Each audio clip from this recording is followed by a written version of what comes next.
Ditambah satu sama dengan dua.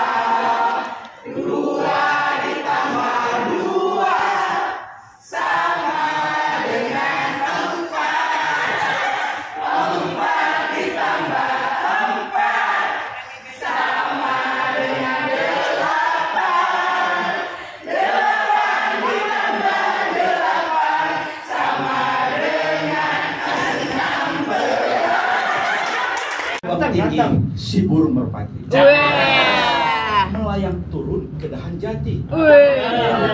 Senang sekali jumpa di sini dalam kegiatan ISPAB Relawan Sejati. Sore hari hujan lebat. Tiba-tiba terpleset karena licin jalannya. Kelas A memang hebat. Mari kita simak materi selanjutnya.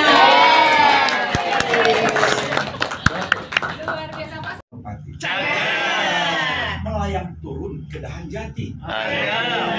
Senang sekali jumpa di sini dalam kegiatan ISPAB Relawan Sejati.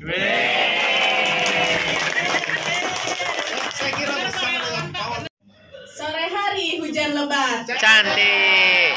Tiba-tiba terpleset karena licin jalannya. Sakit. A memang hebat. Mari kita simak materi selanjutnya. Jalan.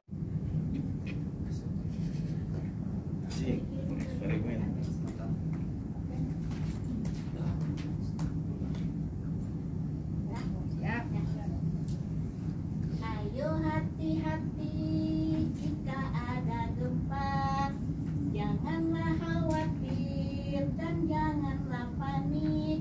Tutupi kepala dengan tas sekolah, segeralah keluar dengan teratur.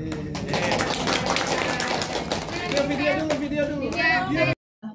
Pesertanya adalah orang yang udah lama kerja gitu, udah di sekolah udah lama. Kebetulan kan saya kan bukan dari pendidikan S1, bukan pendidikan S2 itu pendidikan, begitu balik baru buka sekolah gitu. Jadi akhirnya saya ini masih termasuk muda banget usianya untuk yang berpengalaman di sekolah secara langsung. Nah jadi kan pesertanya tuh ada kepala sekolah, ada guru. Jadi cerita waktu itu tentang inklusi. Di Aceh baru 2015 itu baru hits inklusi waktu itu, dan banyak banget penolakan terkait dengan penerimaan anak kita di sekolah umum gitu kan. Jadi kan saya harus menjelaskan kenapa anak-anak kita tuh harus diterima di sekolah umum, padahal mereka ngerasa kesulitan sendiri menghadapi anaknya sendiri yang reguler. Jadi yang reguler itu udah 30 Bu, nambah satu lagi kan jadi kayak 40 gitu katanya gitu kan. Karena kan anak kita satu kan kayak 10 ya hitungannya banyak gitu. Jadi teringat tadi yang Kang Ngurah cerita terkait dengan siapa sih pesertanya gitu. Jadi waktu saya diminta ngisi materi itu saya juga mikir ini pesertanya orang tua-tua nih, saya harus kayak mana ngomongnya karena pengalaman di lapangan juga belum banyak gitu kan.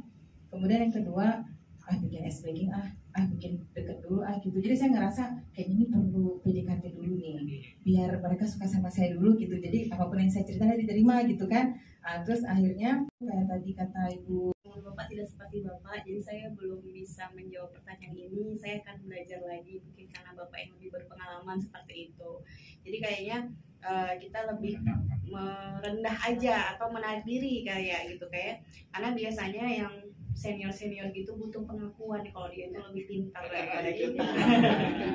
Jadi ya kita merendah aja sih. Mudah-mudahan di forum kita mengaku kalau misalnya itu kita masih banyak belajar dan kita sudah mengakui beliau itu lebih pintar daripada kita, biasanya dia akan udah mulai mereda karena pengakuan sudah didapat gitu sih Pak. Kemudian terus-menerus berbeda pendapat, jadi terus di-challenge fasilitatornya, dibantah terus gitu ya. Apapun fasilitatornya bilang tuh bantah terus. Ada pernah ngalamin gitu Pak? Sering ya? Betul ya? Sering ngalamin gitu ya, dibantah terus, pokoknya salah aja fasilitatornya. Itu gini Bu, ini kan mungkin lebih ke manajemen konflik juga ya, kaitannya dengan resistensi. Jadi mungkin ada Bapak di suara juga ada mungkin yang memang kesehariannya adalah di kegiatan pembelajaran orang dewasa. Terkadang memang kita temukan kita berhadapan dengan satu peserta yang mungkin merasakan keilmuannya lebih tinggi.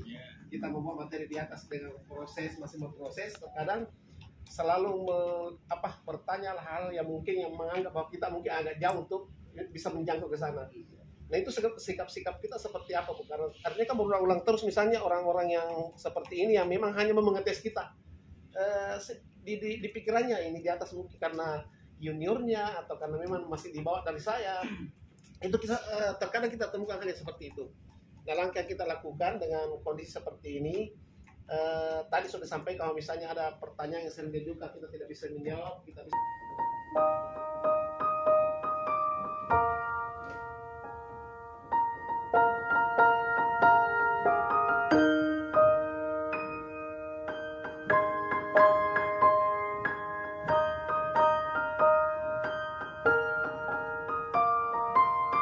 Pembangunan di DKI Siang, Jakarta. guys. Hari ini kita akan mengamati proses pembangunan hotel di daerah Jakarta.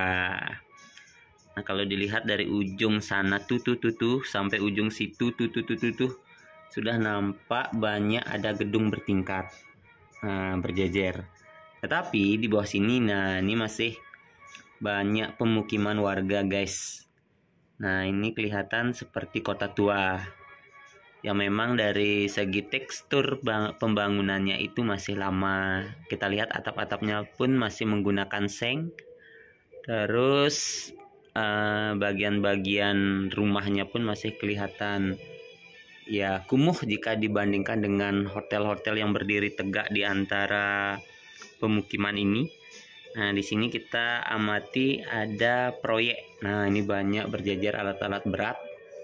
Entah ini akan membangun tol, membangun hotel, atau membangun jembatan, atau membangun rel kereta api mungkin.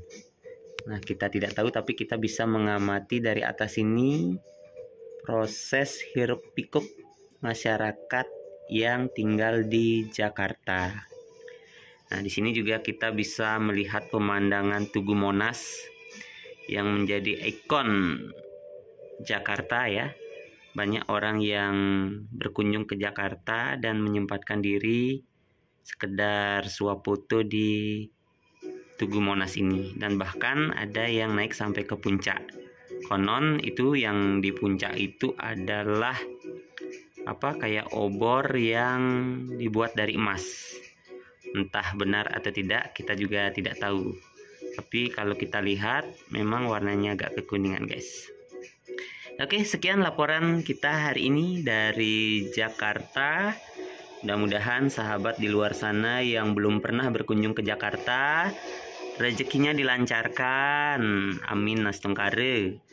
Kemudian banyak juga yang bisa nanti berbisnis di Jakarta, sehingga bisa mengimbaskan kesuksesannya bagi sahabat-sahabat yang merindukan bisa berkunjung ke DKI Jakarta. Rahayu semeton.